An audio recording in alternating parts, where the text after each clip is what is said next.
My pleasure to present Grace's work Voyage through Curtis' performance at this concert number two, presented by Glow Music. And I'm pleased to have the composer and pianist.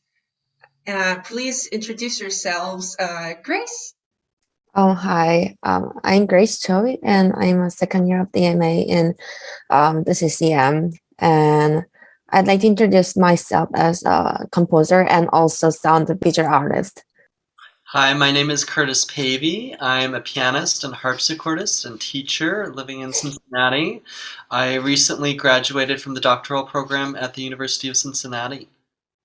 Awesome. Okay, great. So please talk to us about your composition. Yeah, so during writing this piece, I wanted to convey a feeling of comfort to people. So this comfort is not simply a comfort that comes from staying still, but this comfort comes when people accomplish their goal or something that really they really want, and while they have the passion about something. And to make people feel comfortable during listening my piece, I think I should make contrast between comfortable moment and uncomfortable moment or busy moment. So for that, I use two main pitch scales, which are based on overtones of E and D. And E scale is describing destination I want to reach, and to the process of thinking about destination is rebuilt in the order of E overtone scale. And the D scale refers to various forms of confusion experienced on the way of the destination. So emotions are expressed through this confusion between these two. Yeah, so that I is how see. develop my piece.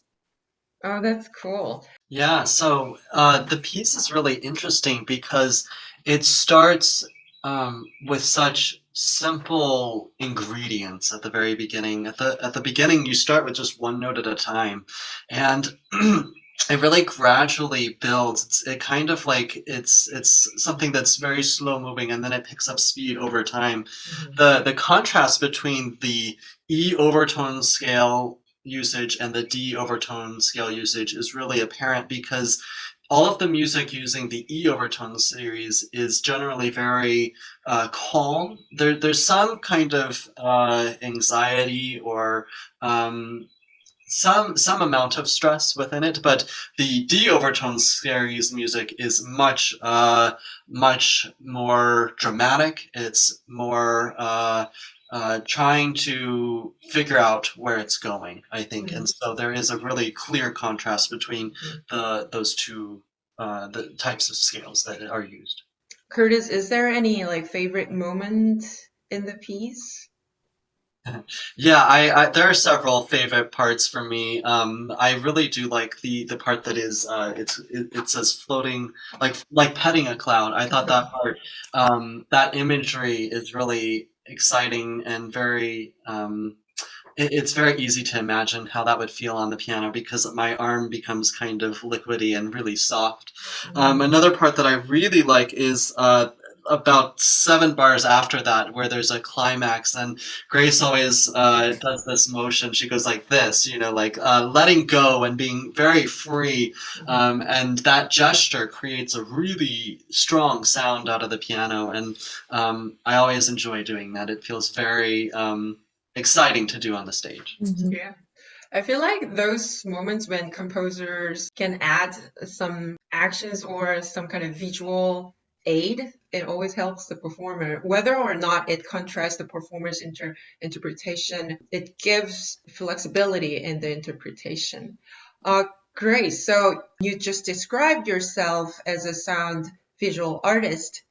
So is there any other part or just in general that you want the audience uh, to keep in mind as an imagery? Yeah. So when I think about a sound I want to describe, I always think to relate that sound to certain image.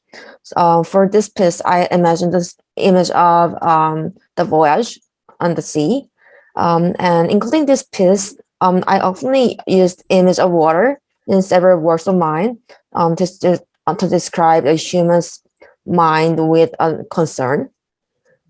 So I want listeners can imagine a calm sea and also wild sea while listening my piece, Voyage. And the sea would have like really colorful waves unlike the actual sea. So yeah, that is the image I want. Let's talk about your collaboration. So you two met and you already premiered this piece at the View from the Edge, the CCM Composition Department concert. How was your working together? Grace, can you tell us a little bit about it? Yeah, I was so grateful that Curtis really think about my piece deeply in every moment. And when I talk about some moment that I want more this or this, and yeah, he just did everything. So yeah, it was really fascinating. Do you want me to talk about what was the difference between the Yeah. MIDI sound I use and Right. yeah. Like, I mean, from what I know as a pianist, like composers use this computer program and they will give you the sound, but it's kind of and as a pianist, I get those sound file from the composers when I first get the sheet music, and they're very like metrical, Mhm. right, and robot sounding. So from your point of view, when you have those MIDI file and you have the real sound from a Mhm. human being, Yeah. how is it different? Yeah, so that is why I don't like to give a MIDI file to the performers because it really affects to the performer with the sound first. And yeah, I think the performer follow the kind of strict beat of the MIDI sound. I think composers tend not to rely on MIDI sound as much as possible when they compose something. It would be not easy to compose like that way if composers were not familiar with the instrument they write for. But basically, I'm also a pianist, and I could write this piece thinking about the extra performance, not the MIDI sound. But there was some moment that is different than what I expect.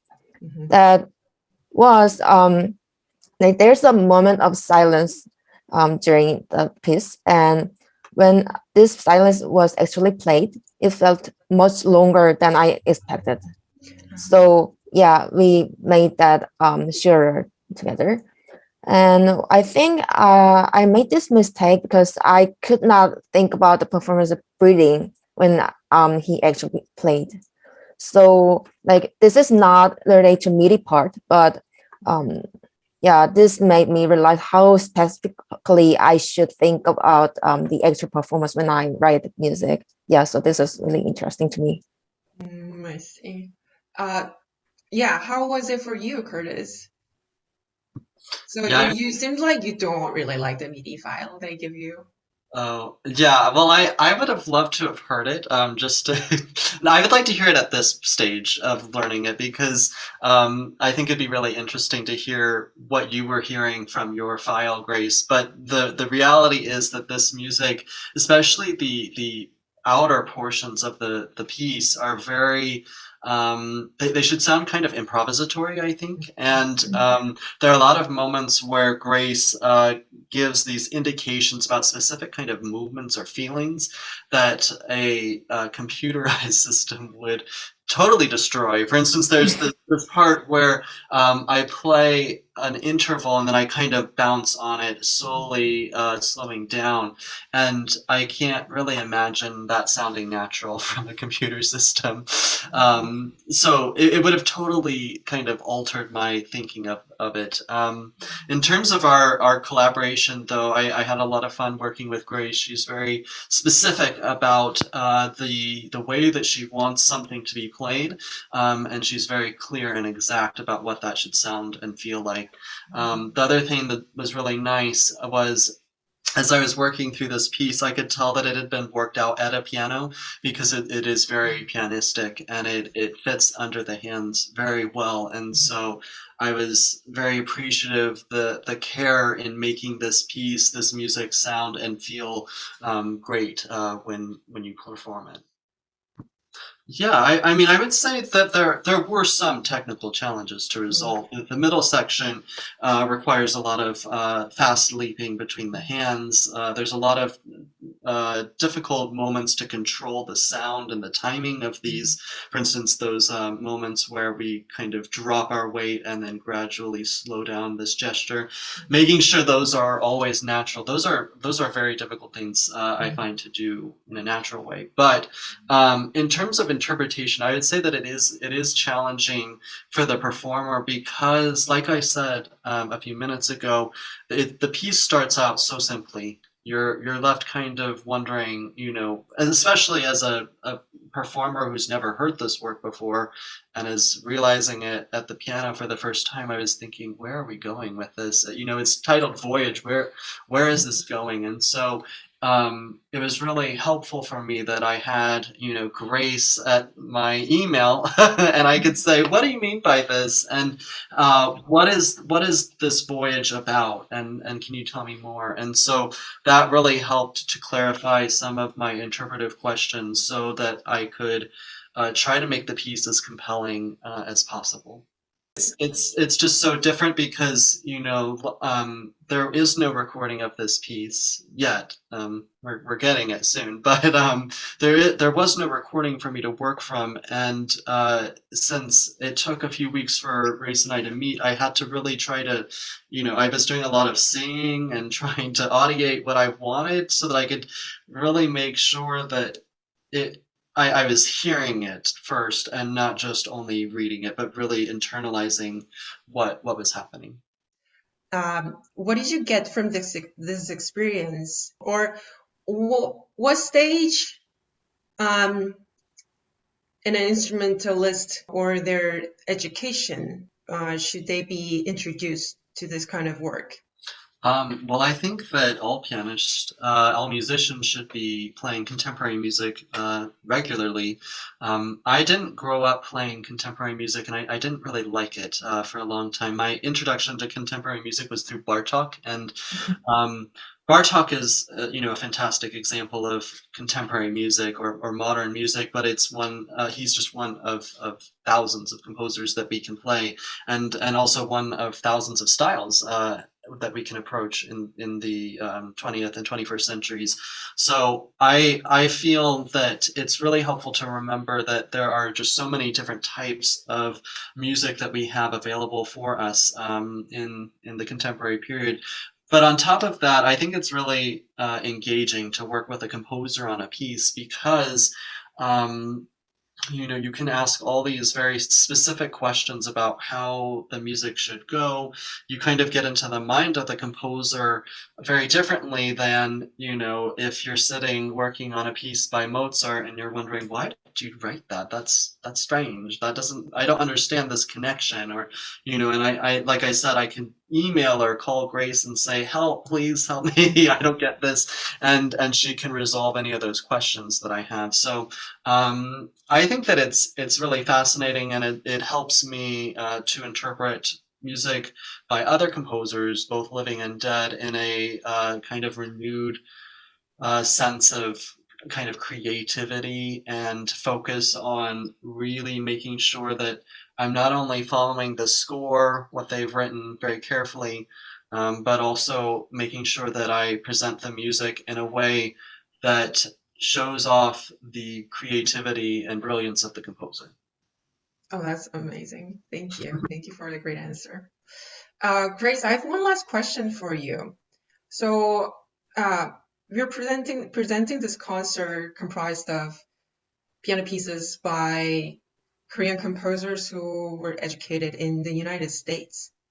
So, what do you think? How are Korean composers represented in the classical music scene in the United States? And how do you think this concert will help? Um, I feel like people in the US think about some kinds of traditional elements or instrument or techniques when they think about the musicians or of different nationalities. But I think this is really small part of their identity. Um, Music is a language, as you know, and every language has its own culture and sensitive or emotional things. in their own way. So even if this is not traditional music, it would be nice if people can understand the emotion or how a Korean composer deliver our ideas through this concert. Yeah. That's great. Thank you so much.